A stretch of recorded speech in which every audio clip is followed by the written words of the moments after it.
السلام علیکم ورحمۃ اللہ وبرکاتہ۔ ریڈیو HRDF میں خوش آمدید۔ رب کے انعامات ظاہر ہونے چاہئیں۔ مالک بن نزلہ الجشمی کہتے ہیں، میں نبی اکرم صلی اللہ علیہ وسلم کے پاس ایک معمولی کپڑے میں آیا تو آپ نے فرمایا، کیا تم مالدار ہو؟ میں نے عرض کیا، جی ہاں مالدار ہوں۔ آپ صلی اللہ علیہ وسلم نے فرمایا، کس قسم کا مال ہے؟ تو انہوں نے کہا، اونٹ، بکریاں، گھوڑے، غلام، ہر طرح کے مال سے اللہ نے مجھے نوازا ہے۔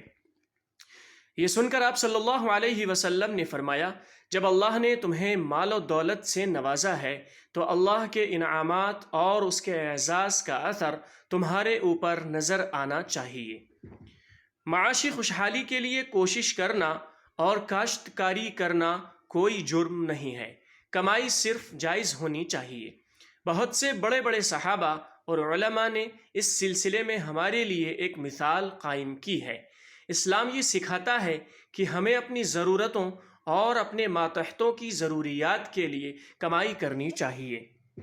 کسی کے سامنے ہاتھ پھیلانے کے بجائے ایک باعزت زندگی مہذب طریقے سے گزارنی چاہیے۔ صرف آپ کو کمانے کے لیے نہیں جینا ہے، بلکہ آپ کو جینے کے لیے کمانا ہے۔ کماتے وقت کمائی کے آداب پر عمل کرنا نہ بھولیں۔ دوسروں کا استحصال کیے بغیر، ممنوعات کو توڑے بغیر، مقدار، وزن اور معیار میں ملاوٹ کیے بغیر اور مزدوروں اور دوسروں کے حقوق کی خلاف ورزی کیے بغیر کمائیں۔ نفع کے نشے میں دین اور مشن کو مت بھولیے۔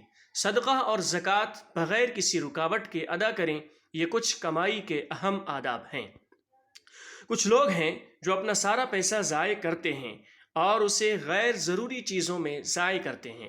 اسلام اسے انتہائی سنگین جرم سمجھتا ہے۔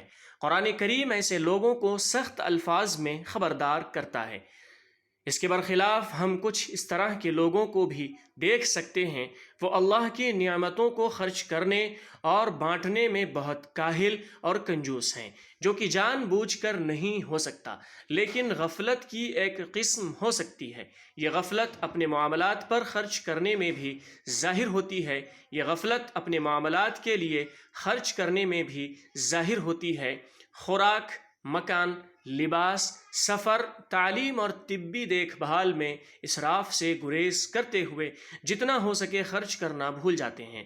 ایسی عادات کو ٹھیک کرنے کے لیے یہاں نبی اکرم صلی اللہ علیہ وسلم کوشش کرتے ہیں۔ اگر ہم اچھا کھانا کھاتے ہیں اور اچھے کپڑے پہنتے ہیں تو اللہ کو کوئی اعتراض نہیں ہے۔ نہ صرف یہ، بلکہ یہ سب وہ نیک عمل ہے جسے وہ پسند کرتا ہے۔ اس کے بغیر زندگی گزارنا اللہ کی نعمتوں کا انکار ہے۔ اللہ تعالی ہماری حفاظت فرمائے، آمین۔